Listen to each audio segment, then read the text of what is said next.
যেদিন এই নিরীহ প্রজাদের অত্যাচার বন্ধ হবে সেদিন আপনাকে হত্যা করব। চলে আসুন আপনি যান। তাই চলো ইব্রাহিম।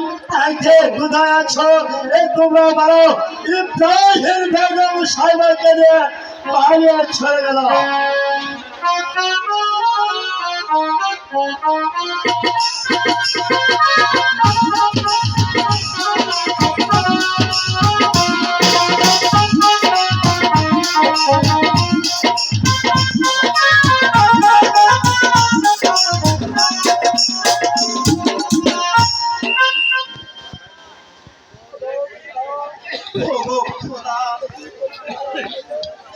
দেখি পরীক্ষায় আমাকে ফেললে খোদা।